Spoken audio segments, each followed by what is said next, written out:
Ladies and gentlemen, Treyarch have just dropped a brand new blog post for Call of Duty Black Ops 7. I don't know what kind of information is going to be in this. It seems like it's going to be focused on multiplayer modes, maps, and operators. So I guess we'll get to see probably the layouts of the maps and just some more new images for the maps, new information, and just learning what is actually going to be coming for the launch of Black Ops 7. And they're also going to talk a little bit about Season 1 maybe as well, or at least stuff that's coming before Season 1. It seems like there's going to be 19 maps coming to this game before the start of Season 1. So that's the 18 maps at launch plus Nuketown is my guess. So let's get right into it. First of all, we have launch modes. I'm assuming it's going to be the usual modes we expect. I don't really expect any completely new things. It does say here that Ready Up for Combat drop into a variety of modes and playlists where skill is minimally considered for the matchmakings. And persistent lobbies will also be there to keep players together more often after consecutive matches, along with alternate modes and hardcore variants all coming at launch throughout the preseason and the weeks leading up to Season 1 later this year. So, reduced skill-based matchmaking at launch. That is fantastic. That is not just a separate mosh pit mode. It is across the board, which is awesome, as well as persistent lobbies. That is the best thing that could possibly happen to Call of Duty right now, and the fact that they're doing that is absolutely huge. I still can't get over that because it's great. Of course, for the new modes, we have Overload. That's, I guess, the only new mode, maybe? I'm not really sure if they're going to list other new modes as well, but we've played Overload in the beta. It was pretty fun. It's going to be one of the competitive modes as well in the game. There's, of course, also Team Deathmatch, which is always fun, Domination, Search and Destroy, Kill Confirmed, Free-for-all, Hardpoint, Kill Order returns. I didn't like Kill Order personally, so I'm probably not going to play this mode like much at all. So hopefully it's not in any of the mosh pits because I don't want to bother playing that mode. Control does return, so it's not available in competitive anymore. It's not going to be a ranked mode, but it's still in the game, which is fine. I think some people like Control, so why not keep it in? Face Off Mosh Pit. This is a mosh pit of 6v6 respawn alternate modes on small maps only, and score streaks are disabled. I will not be touching that mode. I hope they have a small map mosh pit that's separate from the face-off mosh pit, because I would like to play on just the small maps, but with score streaks, just like what we had in Modern Warfare 3. I hope they can do that for this game. I'm wondering what maps are going to be available. Probably just the 4 small maps that they consider to be small, because I believe there's going to be 4 small maps at launch, and then I guess Nuketown's also a small map, so it'll probably be those 5 maps, and that's about it. And of course, we also have Skirmish coming, which is the 20v20 mode, which is going to be on 2 different big maps. Hopefully we get at least 1 new skirmish map per season, or maybe like every other season, because I would like to see some stuff added to this. Hopefully it's a good mode too. It might suck, who knows. I hope it's at least decent. And Gunfight is returning, which is nice to see. Of course, it's going to be on these small maps only, just like the same maps we use for Face Off as well. So I like how they're handling Face Off and Gunfight in this game more than Black Ops 6, because they're not making maps specifically for Face Off and Gunfight. They're making them for 6v6 first, and then if they happen to be small, they will be also used for Gunfight. I think that's a much better way to do it, and that also allows for us to hopefully see these small maps be available in regular playlists. Well, also like a small map mosh pit, like I just mentioned. That would be nice, but there might be a few maps they make that are specifically for Gunfight. I'm not really sure exactly if they're going to do that, but at least at launch, they're all made for 6v6. So you got also Face Off Domination, Face Off Team Deathmatch, Face Off Kill Order, Face Off Kill Confirmed. Okay, kind of what I expected. And that is that. So let's get into the maps now, which we are going to be seeing the, you know, the layouts for them, which I hope the layouts are all good. We've already seen Blackheart because we played in the beta. Here's Colossus, which, I mean, look, it's, you know, 3-laned. I think most of these are going to be solid linear 3-laned maps. I think this is going to be honestly some of the best maps we've seen in a long time. It does say that this is a small-sized map, which I didn't know it was a small-sized map. I don't remember it being considered small. They might have changed that. Maybe it was considered medium before, but then now they're considering it a small map. I'm not really sure, but I think it looks pretty good. There's a better look at the mini-map in case you wanted a closer look at it. And then we have Cortex, which we've already, of course, played in the beta. It was a pretty good map. Here we have Den. Here's another good look at this map. I would say this is also 3-laned as well. These are, like I said, they're being very clear about wanting these maps to be very 3-laned. People gave their criticisms in Black Ops 6, and so they're really sticking to it. They're going to make sure these are all very nice 3-laned experiences, and they look really great as well. Visually, they look awesome, and the layouts look pretty good. Exposure, already played in the beta as well, so we all have already seen that. Express, we all know what Express is like. Obviously, that's from Black Ops 2, and that's a solid map. And now we have Flagship. Flagship, I believe, is a small map. Yeah, it's a very small map. That might be the smallest looking map in the game, at least based on that mini map. Visually, this is one of the least interesting maps, but I'm still really excited for it just because the layout looks pretty cool. Again, another 3-lane map, and it has a pretty interesting interior area. Dude, I'm so excited for these maps, man. They're going to be the best we've ever seen for sure. I don't know if the best we've ever seen, but the best since like Black Ops 4 easily. I mean, the beta already proved that to me, that these are some of the best maps we've had in years. Hijacked, everyone knows what Hijacked's like. It looks really good though. Look at this purple room here. Holy shit. Oh man, I can't wait to play that. Homestead might be the weirdest looking map in the game, and look at all that water area. Like, is that all going to be playable space? I kind of hope it is. I think having water sections is nice just as a way to spice things up a bit, but this map I feel like is going to be one of the least traditional maps in the game, which I don't have an issue with that. There's already so many really linear 3-lane experiences that I think having a map that's like kind of weird like this, that's not really a normal layout, it could pay off. Now, it could also not pay off, and it could also end up being a terrible map, but I think it's good to take that risk for at least a few maps. My issue with some of the past Call of Duty games is that they would take that risk on too many maps. Like Modern Warfare 2019 is a good example. They were taking risks for like all the maps, and they were like, okay, let's try crazy things on all of them, but like none of them have that competitive 3-lane feel that Call of Duty, you know, that works so well for Call of Duty. So I'm thinking if you're going to try maps designs like this, just try it for a few maps here or there, but do not go all out with it. And who knows, it could pay off. Maybe this could end up being a really fun map. I mean, visually this map looks great, so I'm sure it's going to be at least fun from that angle. I'm sure this is probably a really good search map as well. Search and destroy, usually you don't need it to be 3-lane for that to work. But who knows? I think this is definitely the map I'm most worried about from a gameplay perspective, but I think if it pays off, that'll be really cool. Imprint, we also played in the beta, was my favorite map in the beta. Nuketown, we all know what Nuketown's like. This map is just always a great map. I don't think I've ever not enjoyed a Nuketown experience. So I'm obviously really excited to play Nuketown. It looks insanely cool. Oh wow, Paranoia looks really interesting. What the hell? So this is another small map. Look at that layout. What is that?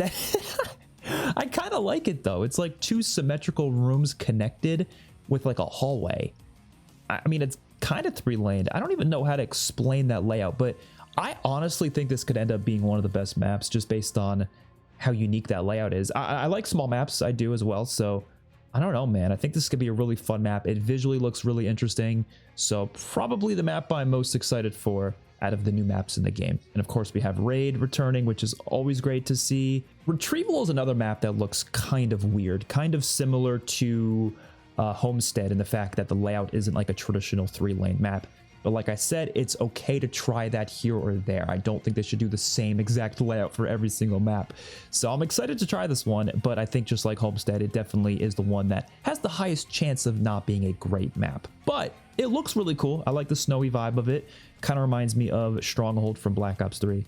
So hopefully it can turn out and end up being a good map. Who knows? And then we have Scar, which another map that has a unique layout. Definitely not like a traditional layout. Kind of reminds me of Standoff. The layout is very similar to Standoff, and even the look of the map kind of reminds me of Standoff.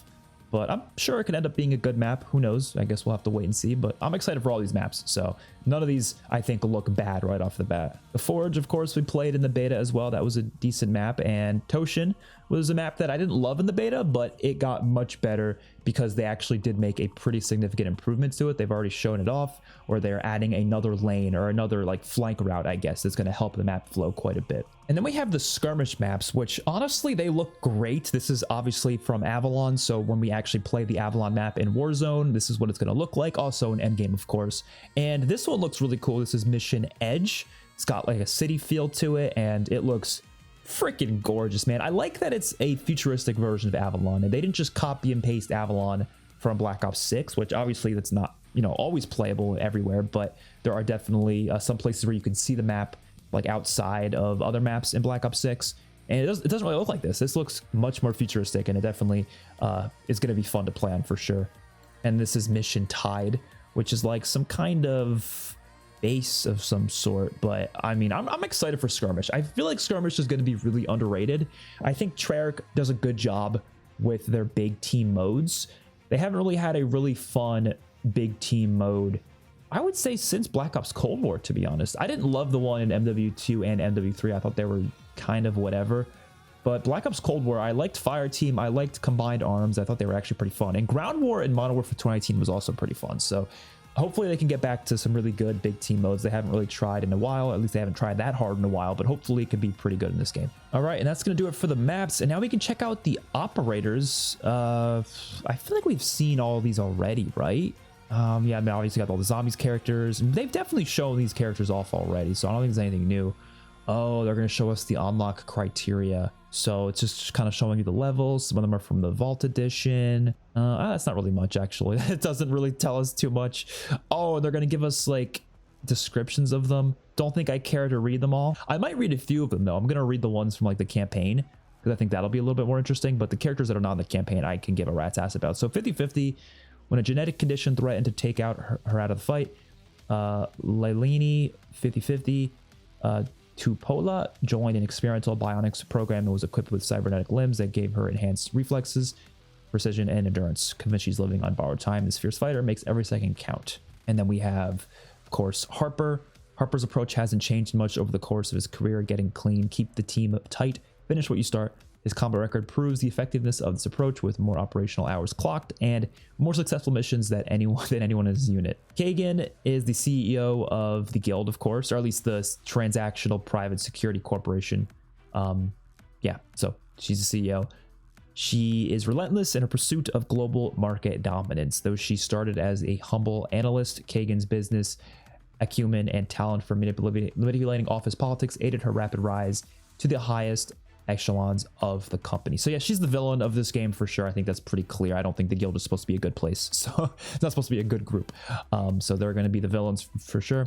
Karma Lynch's transition from Codebreaker to Mission Command came shortly after the 2025 Menendez attacks, where technical skills, skill set, and cool head under pressure proved invaluable to recovery efforts. Her innate tactical instincts are matched by deep understanding of the modern connected battlefield. Her ability to cut through the noise keeps her teammates alive on the mission.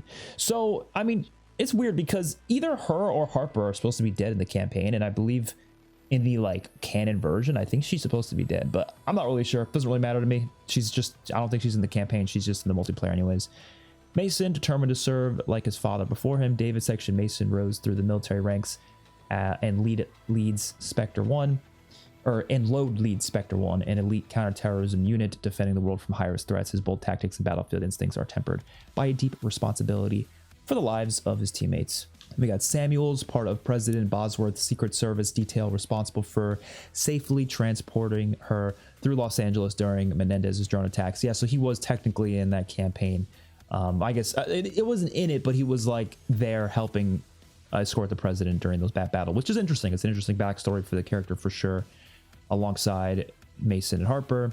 They even have Ted here, originally assigned as a civilian bus driver. Ted has spent an unknown amount of time stranded in a hostile alien dimension, the Dark Ether. This experience has significantly impacted his mental state. Oh my god, it's going to be fun. And then here's the zombies characters, which will be fun to read. These Tank Dempsey is a battle-hardened Marine who most recently fought through the jungles of 1968 Vietnam with grit, sarcasm, and a relentless will to survive. In this fractured reality, his distrust of his new companions and the unfamiliar surroundings have turned this otherwise dependable soldier into an unpredictable wild card. I mean, that's what he's meant to be, I guess. But the idea of him being fighting in the 1968 Vietnam, in the Vietnam War, obviously, probably going to be one of the one of the zombies maps that have been leaked, of course. Nikolai, Soviet tank commander, arrives in the Dark Ether from the brutal mountainous landscape of 1984 Afghanistan, where duty, disillusionment, and misfortune collided. Scarred by war and haunted both by betrayal in his own decisions, he masks his bitterness with dark humor, yet remains a steadfast warrior. Then the shells begin to fall. I wonder if he's going to be a drunk, this version as well. I have no clue. Richtofen. Dr. Edward Richtofen, a brilliant but unhinged scientist, finds himself torn from 1945 in a world where the Axis powers triumphed over the Allied nations, which I was originally, apparently we were supposed to get a map that was going to be about that, but it seems like we're probably not going to get that, at least according to leaks. Shaped by ambition and tainted by corruption, he masks his innate sadism and considerable ego behind quick wit and a charming smile. He vows that reality itself will ultimately bow to his designs. And then Takayo, Tekio, why did I pronounce it like that? Is a disgraced Ronin who wandered 1591 feudal Japan without master or honor, carrying the weight of exile as a yoki he cannot cast off.